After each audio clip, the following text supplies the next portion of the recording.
À l'origine, la norme 802.11 ne supportait qu'une seule méthode pour sécuriser les données sans fil. C'était le web. On a vu précédemment que le web n'est plus adapté pour la sécurité d'aujourd'hui et qu'il dispose de nombreuses faiblesses. On va donc voir d'autres options permettant de crypter les données et de les protéger quand ils circulent librement dans les airs. Le protocole TKIP a été développé pour remplacer le web qui était devenu très vulnérable. Ce protocole ajoute plusieurs fonctionnalités de sécurité que nous allons détailler tout de suite. Le MIC est un algorithme très efficace qui permet de hasher chaque trame tout en vérifiant l'intégralité du message, ce qui empêche la falsification des données. Le timestamp est un horodatage ajouté dans le MIC pour empêcher des attaques qui tenteraient de relire ou réutiliser les trames Ethernet. L'adresse MAC de l'expéditeur est inclue dans le MIC, ce qui donne une preuve permettant de justifier la source de la trame.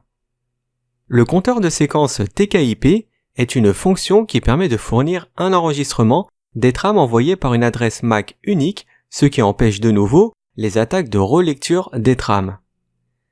Il dispose aussi d'un algorithme de mélange de clés qui va calculer une clé web de 128 bits unique pour chaque trame. Et il dispose d'une fonctionnalité d'initialisation de vecteurs qui lui permet de doubler sa valeur par rapport au web, ce qui veut dire que ça passe de 24 à 48 bits, ce qui rend pratiquement impossible d'épuiser toutes les clés web. Pour résumer rapidement par rapport au web, le TKIP dispose de 4 algorithmes supplémentaires.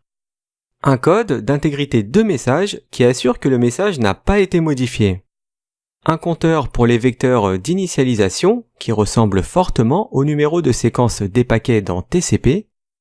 Une génération périodique d'une nouvelle clé temporaire qui est elle-même dérivée de la clé principale.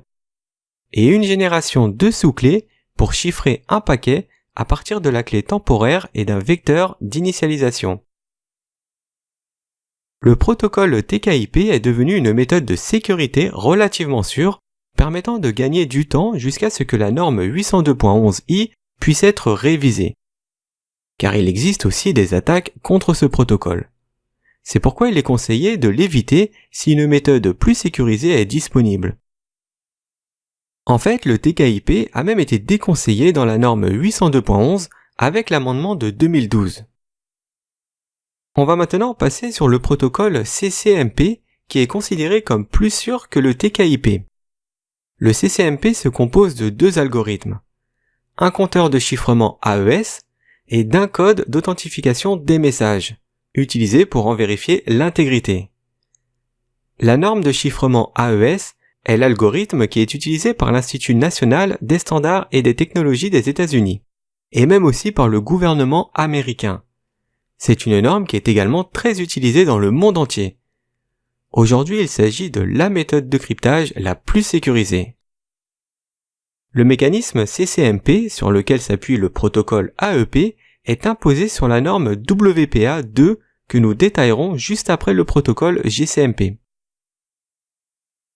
Le protocole GCMP est une suite de chiffrement très robuste qui est même plus sécurisé et plus efficace que le CCMP. Il se compose de 2 algorithmes. Le chiffrement très répandu AES et d'un code d'authentification de messages qui permet de vérifier son intégralité. Le GCMP est utilisé sur la norme WPA3 que l'on va décrire tout de suite dans la section suivante. Nous allons maintenant voir différents mécanismes permettant de sécuriser le Wi-Fi. Lorsque l'on configure une borne Wi-Fi, on souhaiterait dans la mesure du possible utiliser la meilleure sécurité. Mais avec toutes les méthodes d'authentification que l'on vient de voir, combinées à tous les algorithmes de chiffrement, nous avons tendance à être perdus. C'est là qu'intervient la Wi-Fi Alliance, que vous pouvez retrouver sur le site www.wifi.org.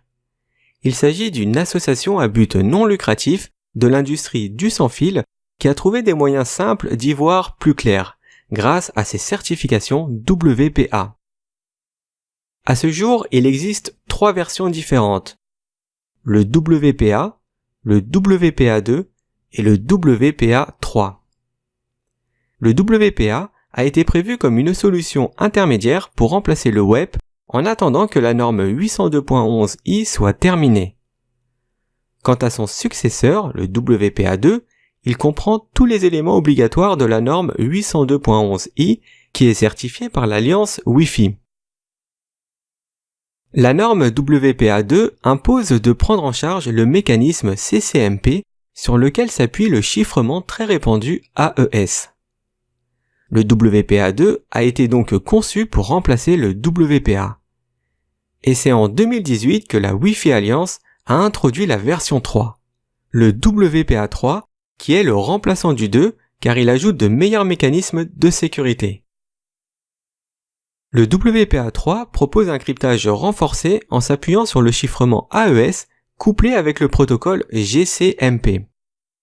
Il utilise également le protocole PMF qui permet de sécuriser les trames entre les points d'accès et les clients afin d'empêcher toute activité malveillante qui pourrait usurper ou falsifier le fonctionnement d'un BSS. Dans le tableau, vous pouvez voir les principales différences entre les trois versions du WPA. Chaque version au-dessus vient remplacer la précédente. Ce qui veut dire qu'il est préférable d'utiliser la version la plus élevée quand c'est possible. On va terminer en regardant le tableau des comparaisons des trois versions du WPA. On remarque qu'il prend en charge deux modes d'authentification client, la clé partagée ou bien la norme 802.1x. La différence entre les deux porte principalement sur une échelle de déploiement. On retrouve ces deux méthodes sous deux appellations différentes. Le mode personnel pour la clé partagée et le mode entreprise pour le 802.1x. La clé partagée est conçue pour les réseaux personnels ou de petites entreprises car il n'y a pas besoin d'utiliser un serveur d'authentification. C'est-à-dire que chaque équipement du réseau sans fil s'authentifie auprès du point d'accès en utilisant la même clé codée sur 256 bits. Et la norme 802.1x est conçue pour les réseaux d'entreprise car ça demande que l'on installe un serveur d'authentification Radius. Ce qui est plus compliqué à mettre en place, mais par contre ça offre une meilleure sécurité.